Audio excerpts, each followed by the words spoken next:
Je m'appelle François Gauthier, je suis journaliste et écrivain. J'étais correspondant du Figaro pendant 10 ans, en Asie du Sud et en Inde. J'ai écrit une vingtaine de livres sur l'Inde, en français et en anglais. Je viens de terminer un livre sur le Dalai Lama, que je connais bien, que j'ai beaucoup interviewé, que j'aime beaucoup. Également une encyclopédie de l'Ayurveda, le plus ancien système médical au monde qui soit encore en pratique, qui devient très à la mode aujourd'hui parce que c'était écologique avant l'heure, naturel avant l'heure. Également un livre sur le pranayama, la science de la respiration en Inde, très ancienne. Donc c'est un pays que je connais bien, je suis marié avec une Indienne, je vis en Inde et j'essaye de défendre ce grand pays. Alors, en France, lorsqu'il se passe quelque chose sur l'Inde, une grande élection, des émeutes comme il y a eu dernièrement à Delhi, on fait appel à très peu de personnes, quelques personnes, les gens du CNRS, la branche du CNRS qu'on appelle le Centre d'études de l'Inde et d'Asie du Sud, ainsi que le CERI, dirigé par M. Christophe Jaffrelot. Et ces gens-là nous désinforment sur l'Inde. Je voudrais vous parler donc aujourd'hui de la désinformation qui existe en France sur l'Inde, ce grand pays qui nous aime beaucoup et qui est un pays d'avenir. Alors, si on prend par exemple des événements récents, le Cachemire.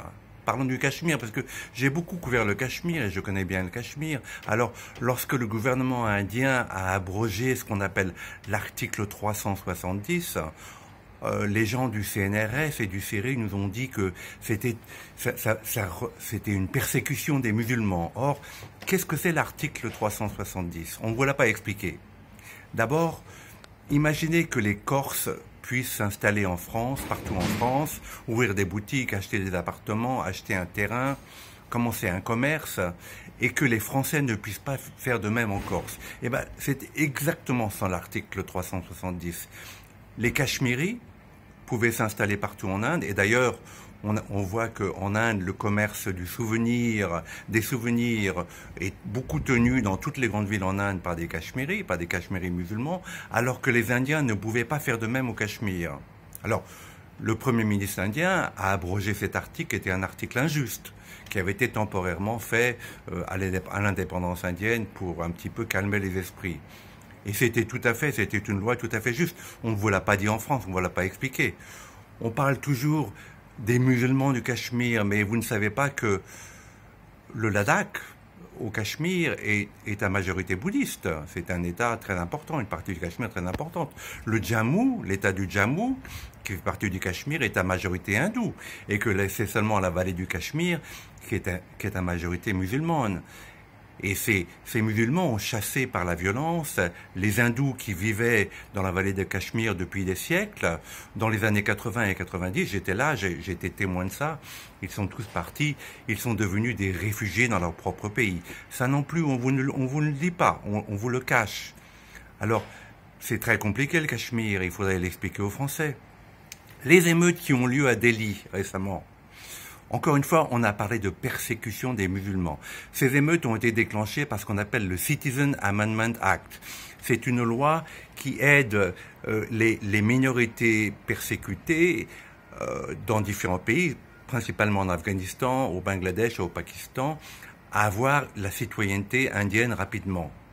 Or, ça n'a rien à voir avec les musulmans indiens, rien à voir. Les musulmans indiens ont tous des passeports comme tous les autres indiens, les hindous, les sikhs, les parsis, les jains, ils ont tous les mêmes droits.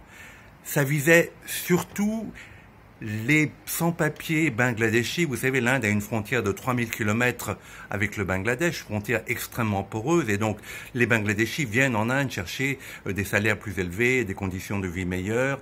Il y en a 20 millions. C'est un chiffre officiel du gouvernement du Congrès, même pas du BJP. Il y a 20 millions de sans-papiers bangladeshis en Inde. Alors, n'importe quel gouvernement, est-ce que la France tolérerait 1 million de sans-papiers, proportionnellement 1 million de sans-papiers dans notre pays, qui prennent le travail des autres, qui mangent le pain des autres, qui mangent notre pain, qui prennent notre travail? Non, absolument non.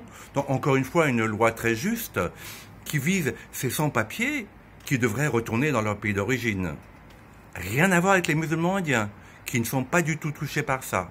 Alors, il y a d'autres lois que le CNRS et des gens comme Christophe Jaffrelot et Jean-Luc Racine, qui sont payés par l'État pour nous renseigner, nous Français, sur ce pays si lointain et si difficile d'accès qu'est l'Inde, mais qui nous désinforment. Alors par exemple, l'abrogation du triple talaq, qui était la possibilité pour les musulmans de divorcer leurs femmes, même par téléphone portable, en disant 3 fois talaq, talaq, talaq.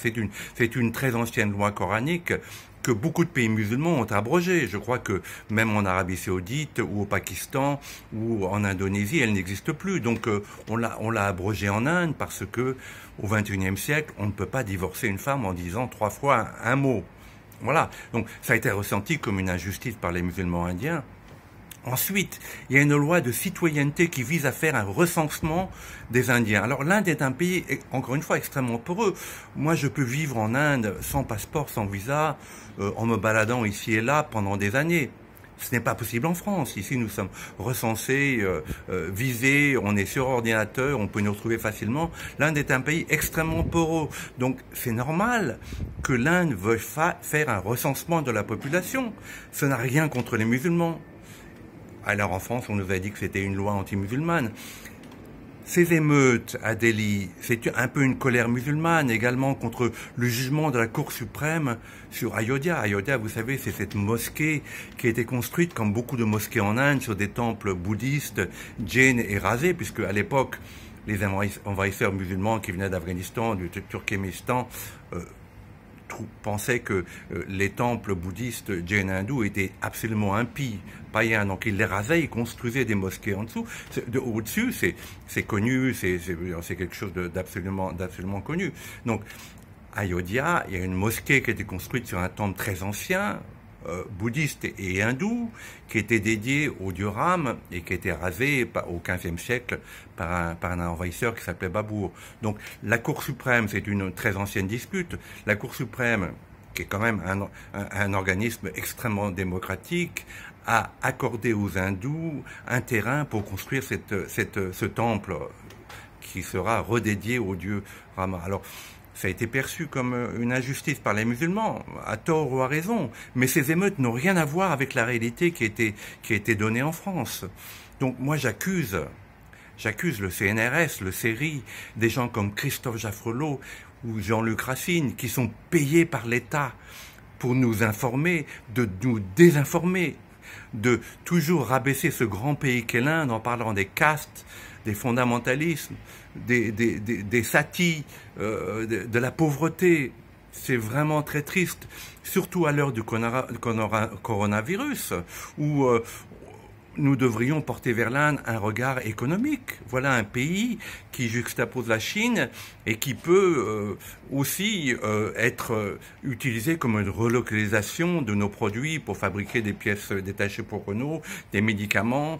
C'est un pays d'avenir, c'est un pays qui nous aime, c'est la grande puissance en Asie, démocratique, libérale, pro-occidentale. Je trouve très dommage que les Français écoutent encore des gens comme Christophe Jaffrelot et Jean-Luc Racine qui crachent sur ce grand pays. Cela m'attriste et j'espère que vous allez écouter cette vidéo. Merci.